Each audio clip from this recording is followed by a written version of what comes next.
الله الرحمن الرحيم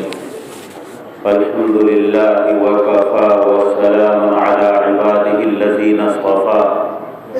أما بعد فأعوذ بالله من الشيطان الرجيم بسم الله الرحمن الرحيم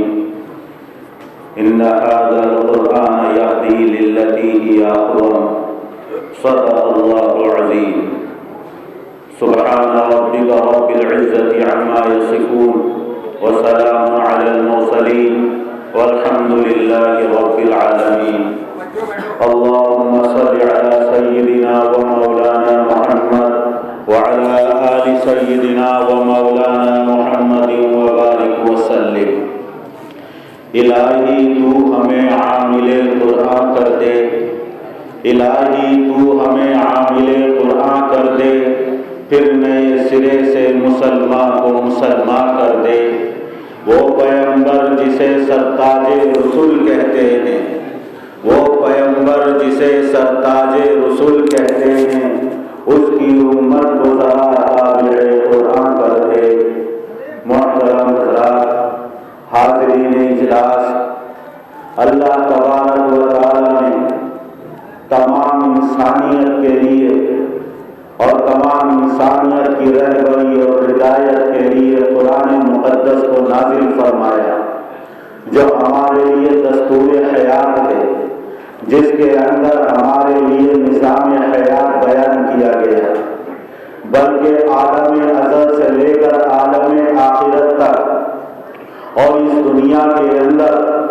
تمام چیزوں کا قرآن مقدس کے اندر احاطہ کیا گیا ہے۔ یہ مذہب اسلام کا ایسا صحیفہ ہے کہ جس کو ہم قرآن کریم، قرآن مجید، اللہ کی کتاب، کلام الہی کے نام سے یاد کرتے ہیں، جس کے اندر دعویٰ بھی ہے اور دلیل بھی ہے۔ اللہ نے اس کے اندر دعوے کو بیان کیا تو اس کے اوپر دلیل کو بھی قائم فرمایا ہے، اور حضور اکرم صلی اللہ علیہ وسلم اس قرآن کریم کو لے کر اٹھے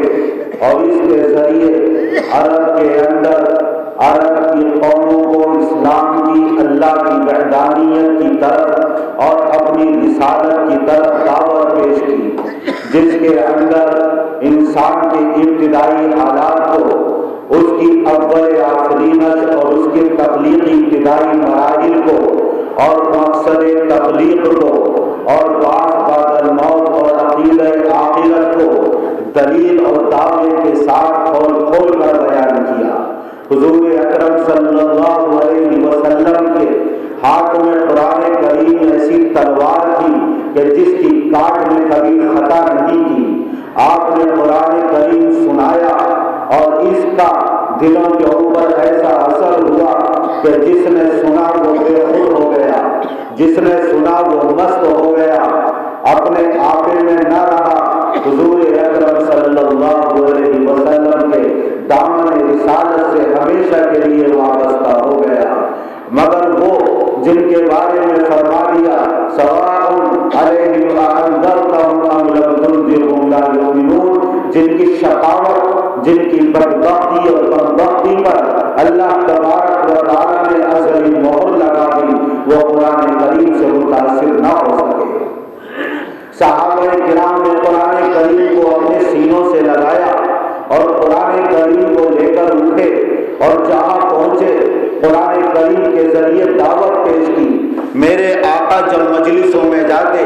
محفلوں میں جاتے، بازار کے اندر جاتے، حج کے موسم پر اکناف عالم اور اطراف عالم سے دور دراز مقامات سے لوگ حج بیت اللہ کے لیے آتے، آپ ان کے مجمع میں قرآن کریم کے ذریعے دعوت پیش کرتے تھے، اور قرآن کریم کے اندر اللہ نے اسی کو جہاد اکبر بیان کیا۔ فلا تطع الکافرین وجاہدہم بہ جہادا کبیرا، آپ کافروں کی اطاعت نہ کیجیے، ان کا کہنا نہ مانیے، آپ اعلان وحدانیت، اعلان رسالت، تبلیغ قرآن، اشاعت احکام اسلام کھول کھول کر کرتے رہیے۔ آپ کافروں کے کہنے میں، ان کے بہکاوے میں، ان کی دھمکیوں سے متاثر ہو کر قرآن کریم کی دعوت اور اشاعت سے باز نہ آئے۔ قرآن کریم میں اللہ نے ارشاد فرمایا فذکر بالقرآن من یخاف وعید، آپ قرآن کریم کے ذریعے نصیحت کیجئے، لوگوں کو ڈرائیے جو لوگ اللہ تعالیٰ کی بیان کردہ وعید، عالم برزخ، عالم آخرت، عالم حشر اور جہنم کے ہولناک عذاب سے ڈرتے ہیں، اللہ کی وعیدوں پر یقین اور اقرار رکھتے ہیں، ان کے دل کے اندر خوف خدا اور خشیت الہی ہے، یقیناً یہ قرآن کریم ان کے دلوں کے اوپر اثر انداز ہو کر رہے گا۔ اور اللہ تبارک و تعالی نے اس قرآن کریم کو اس لیے تو نازل فرمایا، تبارک الذی نزل الفرقان علی عبدہ لیکون للعالمین نذیرا، بابرکت ہے وہ ذات جس نے قرآن کریم کو اپنے بندے پر نازل فرمایا تاکہ تمام عالم کے لیے آپ ڈرانے والے بن جائیں۔ اس قرآن کریم کے اندر کوئی ٹیڑھا پن نہیں، کوئی کجی نہیں، کہیں مضامین کے اندر ٹکراؤ نہیں، بعض آیات کی تصدیق کرتی ہیں، تائید کرتی ہیں، اس کے اندر اللہ تعالیٰ کے بیان کردہ احکام اور مضامین کا ایک ایسا اٹھا اور گہرا سمندر ہے کہ جب اللہ تبارک و تعالیٰ قرآن کریم کی آیات کو نازل فرماتا ہے اور میرے آقا مبارک زبان سے اس کی تلاوت فرماتے ہیں، سمندر کی موجوں کی طرح، سمندر کی لہروں کی طرح اس کے حقائق لوگوں کے دلوں کے اوپر منکشف ہوتے ہیں اور لوگ اس سے متاثر ہوئے بغیر نہیں رہ پاتے۔ قرآن کریم تقشعر منہ جلود الذین یخشون ربہم، کہ جب قرآن کریم تلاوت کیا جاتا ہے تو رونگٹے کھڑے ہو جاتے ہیں، کپ کپانے لگتے ہیں، ثم تلین جلودہم وقلوبہم الی ذکر اللہ، پھر ان کے دل اور ان کے جسم نرم پڑتے چلے جاتے ہیں اور اللہ کے ذکر کی طرف، قرآن کریم کی طرف مائل ہوتے چلے جاتے ہیں۔ یہ قرآن کریم ایسی کتاب ہے، عرب کے اندر، مکے کے اندر اور عرب کے اندر جو آباد تھے وہ کافر تھے، وہ مشرک تھے۔ خیبر کے اندر، مدینہ منورہ کے اندر زیادہ تر یہود آباد تھے، ایرانی، عیسائی اور نصرانی ملک شام کے اندر اور یمن کے اندر آباد تھے۔ آتش پرست خال خال بحرین اور یمن کے اندر پائے جاتے تھے۔ غرض پورے جزیرہ العرب کا اگر آپ جائزہ لیں گے تو 3 قومیں وہاں آباد تھیں، کافر اور مشرک، یہود، نصرانی اور مجوسی، کہیں کہیں اکا دکا منتشر اور متفرق طور پر آباد تھے۔ قرآن کریم کے نزول کی ابتدا مکہ مکرمہ کے اندر ہوئی اور اللہ نے رمضان المبارک کے مہینے میں شب قدر کے اندر اپنے حبیب کے قلب اطہر پر اس کو نازل فرمایا، نزل بہ الروح الامین علی قلبک۔ اللہ نے اپنے قرآن کریم کا محور اور مرکز، قرآن کریم کا خزینہ اور سفینہ اپنے حبیب آقائے دو جہاں صلی اللہ علیہ وسلم کے قلب اطہر کو قرار دیا اور آپ نے سب سے پہلے عرب کی قوموں کو، عرب کے قبائل کو، مشرکین کو اور اسی طرح کافرین کو ڈرایا اور دھمکایا۔ سب سے پہلے اللہ کے وجود پر،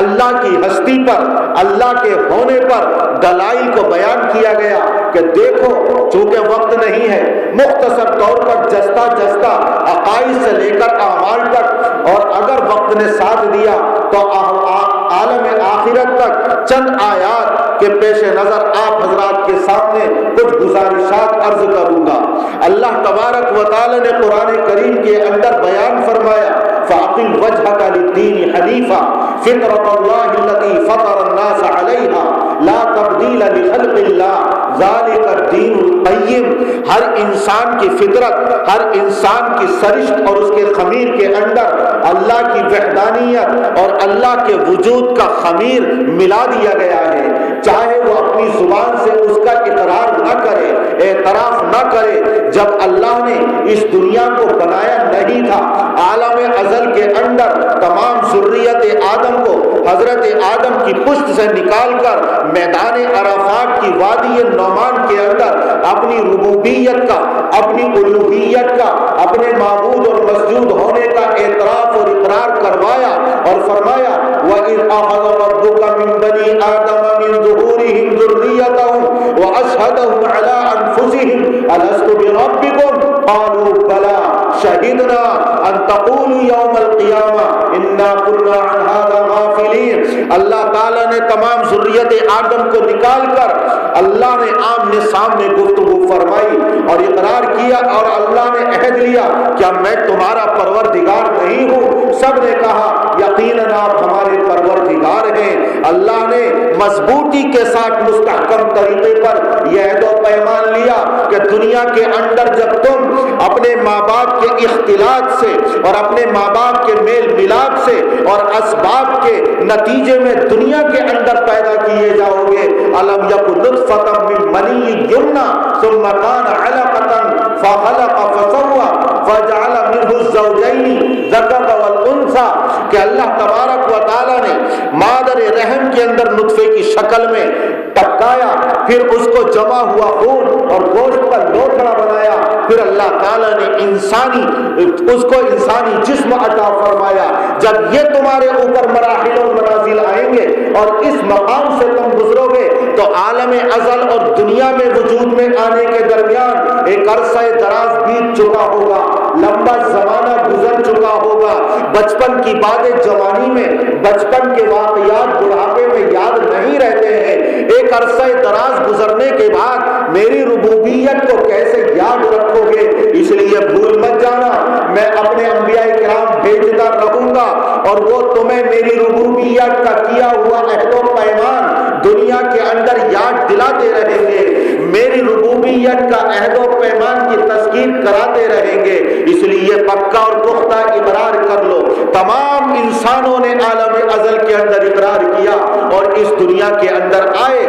لیکن عرصے دراز گزرنے کے بعد بھول گئے، اللہ کے ساتھ بے شمار خداؤں کو تراشا اور خود تراشیدہ بتوں کو پوجنے لگے۔ مشکل کشا، حاجت روا، ضروریات کا پورا کرنے والا، اولاد کا دینے والا، بارش کا نازل کرنے والا، رزق عطا کرنے والا،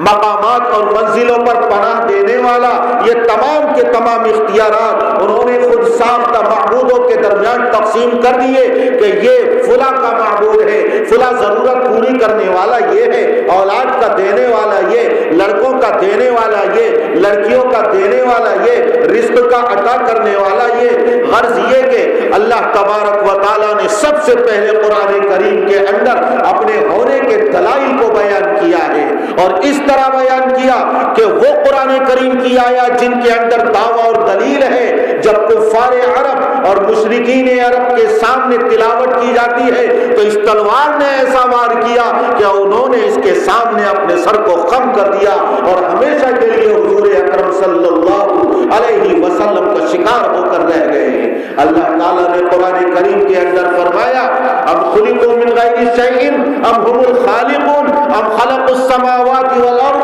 بل لا یوقنون، کیا بغیر کسی چیز کے، بغیر کسی کے پیدا کرنے والے کے تم دنیا کے اندر آ گئے، یا تم اپنے خالق خود ہو، تم اپنے پیدا کرنے والے خود ہو؟ اللہ تبارک و تعالی نے فرمایا جس نے زمین پیدا کی، جس نے آسمان پیدا کیا، اسی اللہ تبارک و تعالی نے تمہیں پیدا کیا ہے، وہ ایک اللہ۔ قرآن کریم کے اندر جب یہ آیت اللہ نے نازل فرمائی اور اس کی تلاوت آقائے دو جہاں نے کی ہے، جبیر ابن مطعم جو اسلام کی دشمنی میں پیش ہیں اور آگے ہیں، کٹر دشمن ہیں، خود کہتے ہیں جب قرآن کریم کی یہ تلاوت زبان رسالت سے میں نے سنی ہے تو ایسا محسوس ہوتا تھا کہ میرا دل اڑنے لگا ہے اور میرا دل اڑ جائے گا۔ یہ سب سے پہلا موقع تھا کہ قرآن کریم کی اس آیت کو سن کر میرے دل کے اندر اسلام گھر کر گیا اور مشرف کا اسلام ہو گئے۔ قرآن کریم کے اندر اللہ نے ایک آیت نازل فرمائی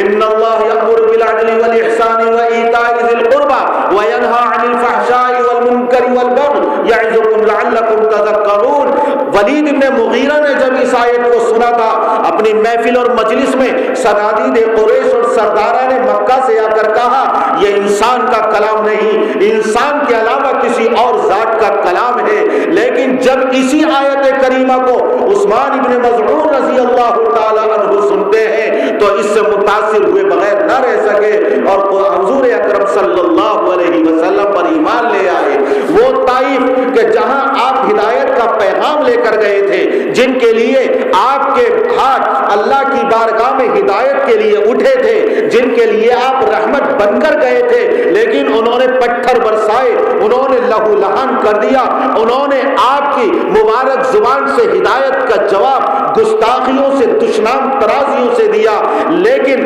ایسے موقع پر آپ نے قرآن کریم کی سورت کی جب تلاوت کی والسماء والطارق، تو خالدہ دوانی قرآن کریم کی آیت کے اس ٹکڑے کو سن کر ہی مسلمان ہو گئے۔ قرآن کریم کی جب تلاوت حضرت ابو بکر اپنے گھر کے چبوترے پر کرتے تھے، وہاں کفار متاثر ہوئے، مرد متاثر ہوئے، عورتیں اور بچے متاثر ہوئے، یہاں تک کہ پابندی عائد کر دی گئی۔ لیکن ایک کافر نے اپنی پناہ میں لیا، آپ نے اپنے گھر کے چبوترے پر مسجد بنوائی اور وہاں قرآن کریم کی تلاوت کرتے تھے، اور تمام کے تمام قرآن کریم کی تلاوت کو سن کر متاثر ہوتے تھے۔ قرآن کریم وہ اثر انگیزی رکھتا ہے کہ حبشے کے دربار میں نجاشی کے سامنے جب کفار نے اپنے سفیروں کو بھیجا کہ یہ بددین ہو گئے، پرانا مذہب آبائی مذہب انہوں نے چھوڑ دیا، ان کو ہمارے حوالے کر دو، جعفر طیار اور پہلی ہجرت کرنے والے صحابہ کرام کو شاہ نجاشی نے اپنے دربار میں طلب کیا۔ حضرت جعفر طیار رضی اللہ تعالی عنہ نے بڑے دربار میں جب قرآن کریم کی تلاوت کی ہے تو شاہ نجاشی کا دل اڑنے لگا تھا، بدن پہ لرزہ طاری ہو گیا، کپ کپی طاری ہو گئی، آنکھوں سے آنسو کی لڑیاں جھڑنے لگی اور کہنے لگا اپنی لڑکھڑاتی زبان کے اندر کہ کاش میرا بس چلتا تو میں آقائے دو جہاں کے قدموں میں جا کر ان کے پیروں کو دھو کر اس کا پانی پیتا اور آپ کے اوپر ایمان لاتا۔ مشرف با اسلام ہو گیا، اور جب مکے کے اندر قرآن کریم کا چرچا ہوتا ہے تو پھر 20 نصرانی حبشے سے، ایتھوپیا سے مکے کے اندر آتے ہیں، قرآن کریم کی جب تلاوت آپ ان کے سامنے کرتے ہیں تو سب کے سب مسلمان ہو گئے۔ ابو جہل ان کے پاس گیا کہ تم صابی ہو گئے، تم بددین ہو گئے، کہنے لگے ابو جہل ہم تم سے لڑنا نہیں چاہتے، ہمیں ہمارا دین مبارک اور تمہیں تمہارا دین مبارک ہو۔ غرض یہ کہ قرآن کریم کے اندر سب سے پہلے اللہ نے اپنی ہستی اور اپنے وجود کے دلائل کو قائم کیا کہ اس دنیا کے اندر کوئی بغیر کسی مادے کے وجود میں آ نہیں سکتا، بغیر کسی پیداوار کرنے والے کے بن نہیں سکتا، کوئی اپنا خالق خود ہو نہیں سکتا۔ جب کوئی بھی اپنا خالق نہیں ہو سکتا اور بغیر کسی پیدا کرنے کے والے کے وجود میں آ نہیں سکتا تو یقیناً یہ دنیا، یہ کائنات، یہ انسان، یہ جاندار، یہ بے شمار مخلوق، یہ فضائی مخلوق، یہ زمینی مخلوق، یہ بحری اور سمندری مخلوق اور یہ تمام عالم کا عالم کون و مکان بغیر پیدا کرنے والے کے کس طرح وجود میں آ گیا؟ مان لو کہ ایک ہے جس نے اس کو پیدا کیا ہے اور وہ اللہ تبارک و تعالیٰ کی ذات ہے۔ اللہ تعالیٰ کے وجود پر، اللہ کی ہستی پر قرآن کریم کے اندر اتنے دلائل بیان کر دیے گئے ہیں کہ تم اس گوناگوں عالم میں، اس زمین اور آسمان کی بو قلمونی میں اور حیرت انگیز رنگیوں میں اگر تم دیکھو گے تو ذرے ذرے کے اندر اللہ تعالیٰ کے وجود کا اقرار ملے گا، اللہ کی ہستی پر دعویٰ اور دلیل ملے گی۔ اگر دیکھو گے وَمِنْ آيَاتِهِ اللَّيْلُ وَالنَّهَارُ وَالشَّمْسُ وَالْقَمَرُ، اللہ کے وجود کی دلیلوں میں سے ایک دلیل یہ رات اور دن، یہ سورج اور چاند، یہ رات کا آنا اور یہ دن کا آنا، یہ شمس و قمر کی گردش، ان میں ٹکراؤ نہیں۔ یولج اللیل فی النہار ویولج النہار فی اللیل، رات کو دن کے اندر داخل کرتا ہے اور دن کو رات کے اندر داخل کرتا ہے۔ آخر وہ کون سی ذات ہے؟ ایک ہی ملے گی، اللہ تبارک و تعالیٰ کی ذات ہے۔ ان فی خلق السماوات والارض واختلاف اللیل والنہار والفلک التي تجری فی البحر بما ينفع الناس وما انزل الله من السماء من ماء فاحیا بالارض بعد موتها وبث فيها من كل دابة وتصريف الرياح والسحاب المسخر بين السماء والارض لآیات لقوم یعقلون۔ اللہ تعالیٰ نے کتنی نشانیاں بیان کر دی ہیں، زمین اور آسمان کی پیدائش، دن اور رات کا آنا اور جانا، چاند اور سورج کی گردش، ہواؤں کا چلنا، بادلوں کا چلنا، بے پناہ وزن کے ساتھ سمندر کے اوپر زمین پر چلنے والے انسانوں کی طرح بے پناہ وزن لے کر کشتیوں کا اور جہازوں کا چلنا اور بادلوں کا اڑنا، یہ تمام کی تمام نشانیاں ہیں اللہ کے وجود پر۔ ذرا غور کرو کہ ایک ہی پانی آسمان سے نازل ہوتا ہے، ایک ہی زمین اس کو قبول کرتی ہے، ایک ہی ہوا کے جھونکے چلتے ہیں، لیکن دنیا زمین سے اگنے والی بے شمار نباتات، اشجار، احجار، زمین سے اگنے والے پیڑ پودے اور پھل اور پھول اور میوے ان کو ایک ہی پانی سے سینچا جاتا ہے، ایک ہی زمین سے تمام کے تمام اگتے ہیں، ایک ہی ہواؤں سے ان کو ایک ہی ہواؤں کے جھونکے ان کو لگتے ہیں، لیکن دیکھو گے درختوں کی پٹیاں الگ ہوں گی، ان پھلوں کی رنگت الگ ہوگی، ان کے ذائقے الگ ہوں گے، اور پھول کی رنگت الگ ہوگی، ہر پھول کی خوشبو الگ ہوگی۔ یہ پھولوں کے اندر اختلاف پیدا کرنے والا، یہ پھلوں کے ذائقے بدلنے والا، یہ پٹیوں کی رنگت کو بدلنے والا، یہ اس کے ساختوں کے اندر تبدیلی پیدا کرنے والا یہ کون ہے؟ تمہیں ایک ہی ذات ملے گی، وہ اللہ تبارک و تعالیٰ کی ذات ملے گی۔ ارے جانوروں کو دیکھو، وَإِنَّ لَكُمْ فِي الْأَنْعَامِ لَعِبْرَةً نُسْقِيكُم مِّمَّا فِي بُطُونِهِ مِن بَيْنِ فَرْثٍ وَدَمٍ لَبَنًا خَالِصًا سَائِغًا لِّلشَّارِبِينَ۔ اللہ نے تمہارے لیے عبرت کا سامان رکھا ہے۔ اللہ کے وجود کو پہچانو، اللہ کی ہستی کو پہچانو، اور اللہ کے وجود کا اقرار کرو کہ اس نے تمہارے لیے جانوروں کے اندر بھی عبرت کا سامان فراہم کر دیا اور دلیل قائم کر دی۔ وہ جانور کہ جو اپنے منہ سے کھاتے ہیں، اپنے منہ سے ہی پیتے ہیں، ایک ہی چارے کو کھانے والے،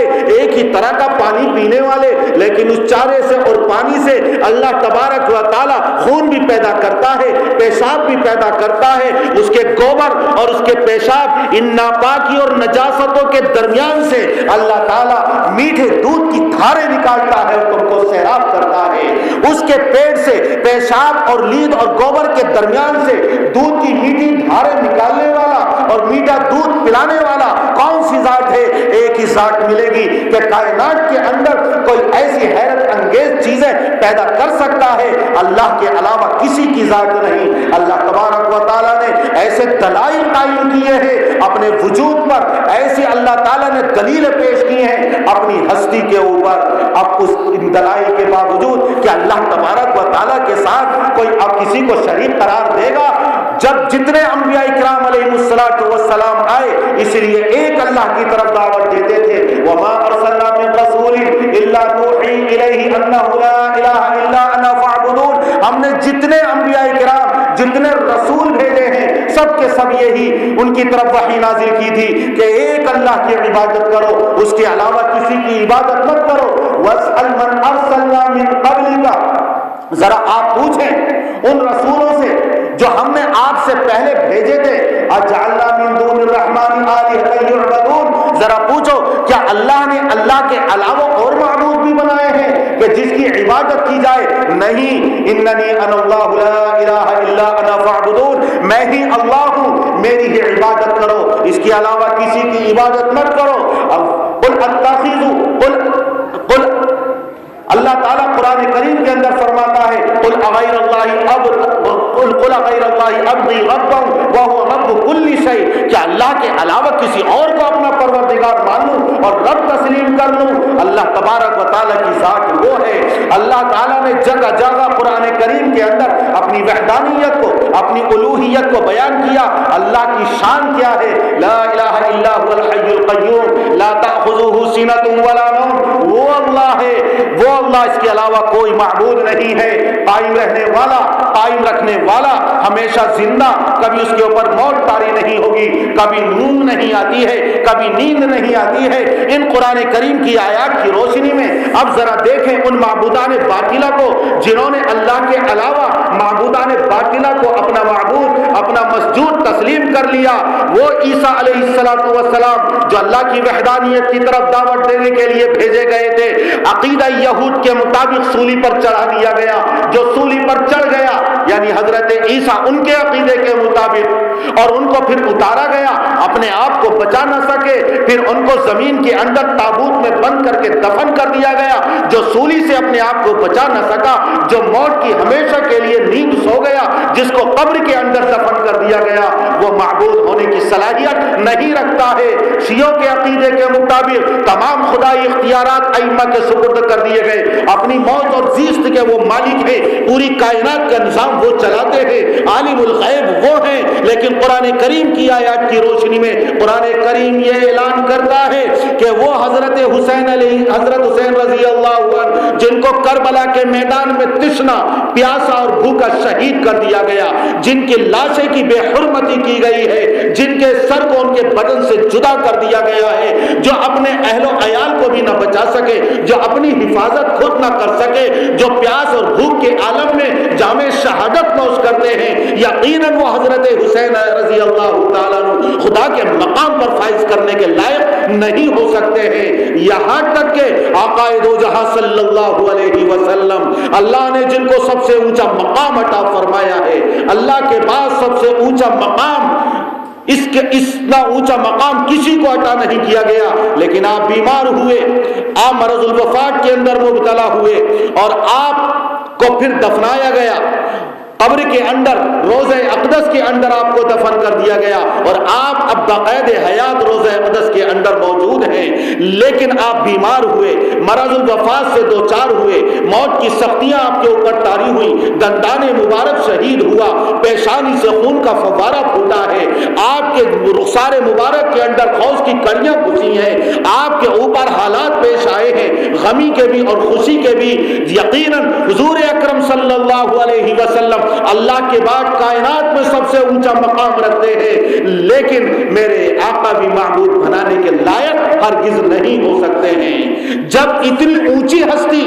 عظیم المرتبہ شخصیت جو باعث تخلیق کائنات اور خلاصہ کائنات، حبیب رب کائنات، وہ بھی بار بار یہی کہتے ہیں انی عبد اللہ و رسول، میں اللہ کا بندہ ہوں۔ رسول سے پہلے عبد کو ذکر کیا گیا تاکہ کوئی میرے آقا کو معبود اور الہ تسلیم نہ کر لے، خدا کے مقام پر فائز نہ کر دے، اور جو اللہ کے علاوہ اللہ کے ساتھ کسی کو شریک قرار دیتا ہے، قرآن کریم کے اندر بیان کر دیا گیا ان اللہ لا یغفر ان یشرک بہ ویغفر ما دون ذلک لمن یشاء، اللہ شرک کو معاف نہیں کرے گا۔ اللہ نے بہت سارے انبیاء کرام کے تذکرہ فرمایا، حضرت ابراہیم، حضرت اسماعیل، حضرت یعقوب، حضرت یوسف، حضرت موسیٰ، حضرت ہارون، حضرت یوشع، حضرت زکریا، حضرت یحییٰ، حضرت عیسیٰ، حضرت لوط علیہ السلام کا تذکرہ کر فرمانے کے بعد اللہ نے آخر میں فرمایا لئن اشرکوا لحبط عنہم ما كانوا يعملون،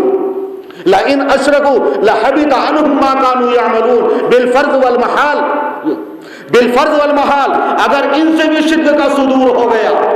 بالفرض والمحال، حالانکہ یہ انبیاء کرام تو وحدانیت کی دعوت دینے کے لیے آئے، لیکن ہر قوم اور امت کو سمجھایا جا رہا ہے، ضمیروں کو جھنجھوڑا جا رہا ہے کہ ان کے بھی تمام اعمال اکارت ہو جائیں گے۔ اگر امتی کوئی شرک کرتا ہے تو اس کا کیا حال ہوگا؟ آقا دو جہاں کو خطاب کر کے فرمایا لئن اشرکت لیحبطن عملک، اے میرے حبیب اگر آپ سے بھی اگر اس کا صدور ہو گیا تو آپ کے بھی اعمال ضائع ہو جائیں گے۔ یہ بالفرض والمحال بیان کیا گیا ہے۔ جب آقا دو جہاں کو تنبیہ کی گئی ہے تو پھر امتی کا کیا حل ہوگا جو شرک کرتا ہو، شرک کی دلدل میں پھنسا ہوا ہو۔ انہ من یشرک باللہ فقد حرم اللہ علیہ الجنہ ومأواہ النار وما للظالمین من انصار، جو اللہ کے ساتھ شریک قرار دیتے ہیں اللہ تعالیٰ نے ایسے لوگوں کے اوپر جنت کو حرام قرار دے دیا، ان کا ٹھکانہ جہنم ہے، یہ ظالم ہے۔ ان الشرک لظلم عظیم، شرک سب سے بڑا زمین اور آسمان کے درمیان ظلم ہے،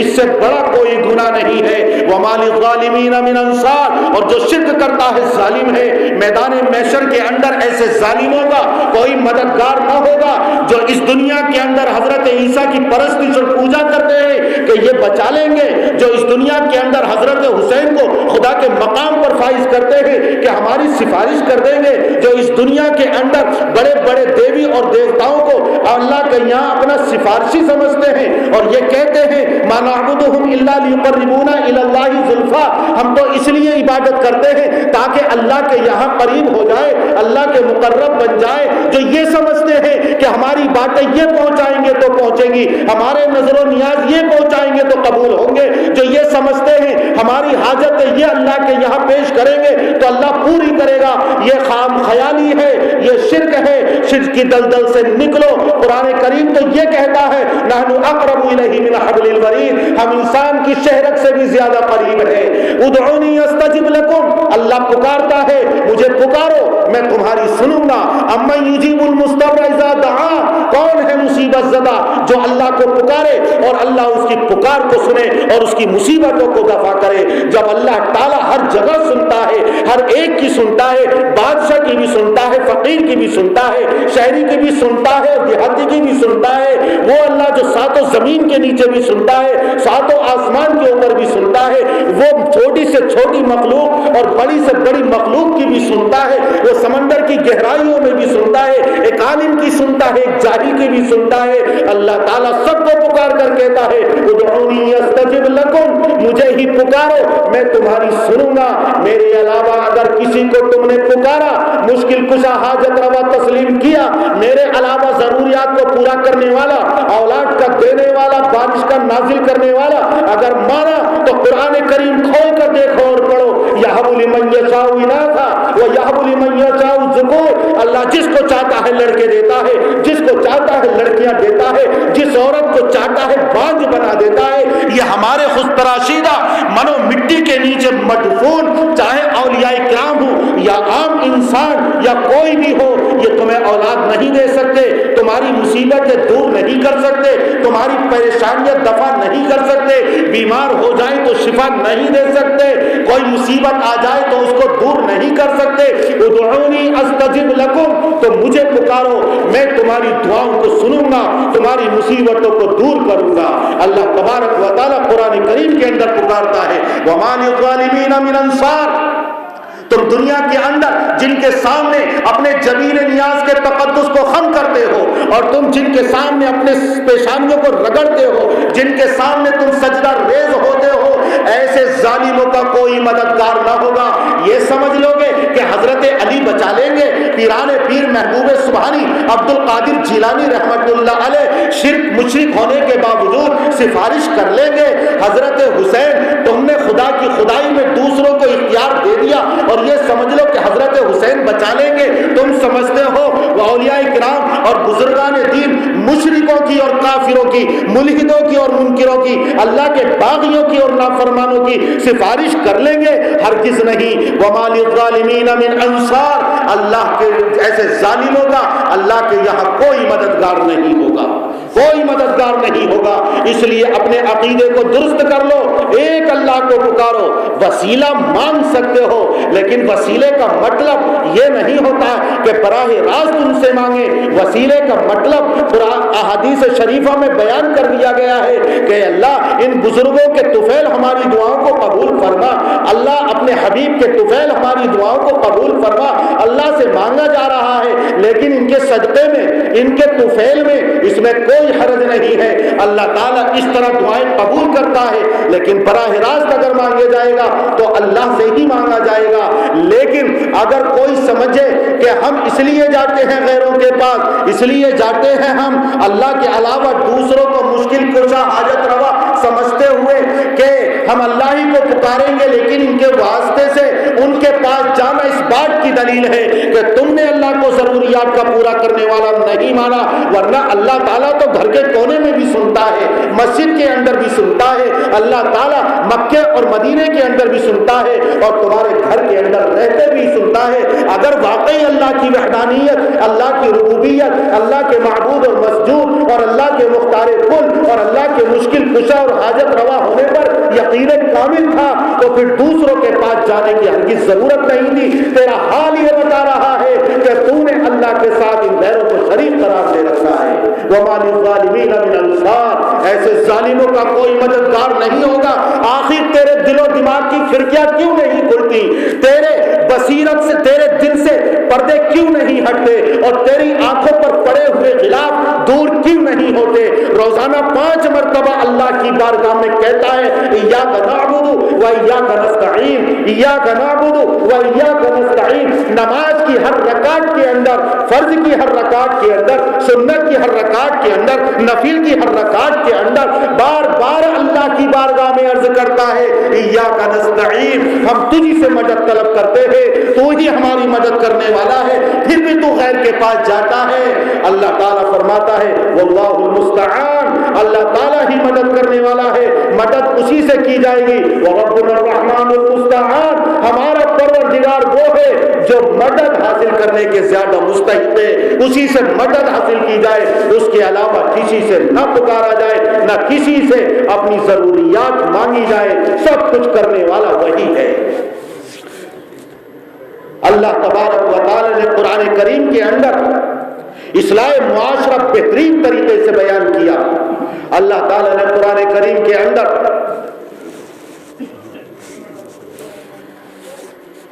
اگر کوئی شراب نوشی کے اندر مبتلا ہے تو یا ایھا الذین آمنوا انما الخمر والمیسر والانصاب والازلام رجس من عمل الشیطان فاجتنبوه لعلکم تفلحون۔ اللہ تعالیٰ نے کئی طریقوں سے شراب کی حرمت کو بیان کیا ہے، شیطانی عمل ہے، ناپاک ہے، گندی چیز ہے۔ اللہ تعالیٰ تمہیں نصیحت کرتا ہے اس سے باز آ جاؤ۔ اللہ تعالیٰ کی وعید سننے کے بعد بھی کیا تم باز نہیں آؤ گے؟ اگر کوئی والدین کا نافرمان ہے تو وہ غور کر لے اور قرآن کریم کو کھولے اور پڑھے اور بار بار پڑھے کہ قرآن کریم کہتا ہے وَوَصَّيْنَا الْإِنسَانَ بِوَالِدَيْهِ إِحْسَانًا حَمَلَتْهُ أُمُّهُ كُرْهًا وَوَضَعَتْهُ كُرْهًا، کہ والدین کے ساتھ احسان سلوک کرو، اچھا معاملہ کرو، نافرمانی مت کرو۔ ذرا والدہ کی مشقت تو دیکھو، کتنی پریشانی کے ساتھ اس نے پیٹ میں 9 مہینے رکھا، کتنی پریشانی کے ساتھ، جس کی تکلیف موت کے برابر ہے، اتنی تکلیف برداشت کر کے تو وجود کے اندر آیا ہے۔ وَوَصَّيْنَا الْإِنسَانَ بِوَالِدَيْهِ حَمَلَتْهُ أُمُّهُ وَهْنًا عَلَى وَهْنٍ، کہ اللہ تعالیٰ نے قرآن کریم کے اندر بیان کیا والدین کے ساتھ احسان و سلوک کرو، مشقت پر مشقت اور بوجھ پر بوجھ اٹھانے کے بعد تو اس دنیا کے اندر آیا ہے۔ وَلَا تَقُل لَّهُمَا أُفٍّ وَلَا تَنْهَرْهُمَا وَقُل لَّهُمَا قَوْلًا كَرِيمًا، کبھی ان کو اف بھی مت کہو، کبھی پیشانی پر بل نہیں پڑنے چاہیے، ان کے حکم کے آگے اپنے سر کو خم کر دو اور سر تسلیم خم کر دو، ان کی نافرمانی مت کرو بلکہ مزید ان کے لیے دعائیں کرتے رہو۔ رب ارحمہما کما ربیانی صغیرا، اے میرے پروردگار جس طرح میرے بچپن میں عالم شیر خارگی میں دودھ پینے کے زمانے میں انہوں نے میرے ساتھ رحمت کرم کا معاملہ فرمایا ہے، تو بھی ان کے بڑھاپے میں اسی طرح معاملہ فرما اور آخرت کے اندر اسی طرح معاملہ فرما۔ رب اغفر لی ولوالدی وللمؤمنین یوم یقوم الحساب، اے میرے پروردگار میری بھی مغفرت فرما، میرے والدین کی بھی مغفرت فرما، قیامت کے دن تمام مومنوں کی مغفرت فرما۔ یہ دعائیں کرو۔ اگر عورتوں کے ساتھ ظلم و زیادتی کا معاملہ ہوتا ہے تو یاد رکھو وَمِنْ آیَاتِهِ، اللہ تعالیٰ کی نشانیوں میں سے ایک نشانی یہ بھی ہے کہ اللہ نے تو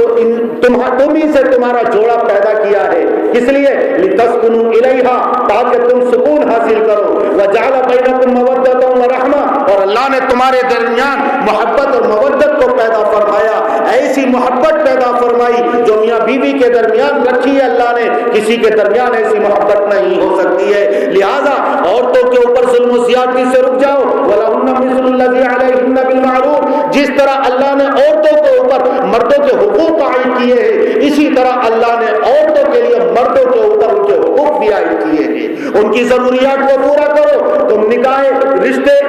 کے رشتے میں جب منسلک ہو گئے اور تمہاری بیوی بن گئی تو اب تم آزادی کی زندگی نہیں گزارو گے، اب جو کھانا ہے وہ کھلاؤ گے، جو پہنا ہے وہ پہناؤ گے، اور جس طرح عیش و آرام کے خود طلبگار ہو وہ تمام عیش و آرام اپنی بیوی کو بھی دینا ہوگا۔ جس طرح تمہارے جذبات ہیں اسی طرح اس کے جذبات ہیں، جس طرح تمہاری خواہشات ہیں اسی طرح اس کی بھی خواہشات ہیں۔ وَلَهُنَّ مِثْلُ الَّذِي عَلَيْهِنَّ بِالْمَعْرُوفِ، اللہ نے عورتوں کے لیے وہ تمام حقوق رکھے ہیں، جس طرح عورتوں کے اوپر تمہارے حقوق رکھے ہیں، ان کے حقوق کو پامال مت کرنا۔ اگر مزاج کے خلاف ہو جائے تو آدمی قرآن کریم کو چھوڑتا ہے، آپے سے باہر ہو جاتا ہے، اب انتقام لینے پر اور بدلے انتقام لینے پر تل آتا ہے، اول فول بکتا ہے، گالیوں پر تل آتا ہے، نتیجہ یہ ہوتا ہے کہ خون خرابے تک نوبت پہنچتی ہے۔ ارے ذرا غور تو کرو، اللہ نے تمہیں پیدا کیا، تمہیں رزق عطا فرمایا، تمہیں زندگی عطا فرمائی، بے شمار نعمتیں تمہیں دی، وَإِن تَعُدُّوا نِعْمَتَ اللَّهِ لَا تُحْصُوهَا وَمَا بِكُم مِّن نِّعْمَةٍ فَمِنَ اللَّهِ، شمار نہیں کر سکتے اللہ کی نعمتوں کو، تمام نعمتیں اللہ کی طرف سے ہے۔ ان نعمتوں کو دیکھو پھر بھی تم اللہ کی نافرمانی کرتے ہو، اور اللہ کی جب نافرمانی کرتے ہو تو کیا اللہ نے تم سے انتقام لیا؟ اللہ نے تم سے بدلہ لیا؟ جب تم سے اللہ بدلہ نہیں لے رہا ہے،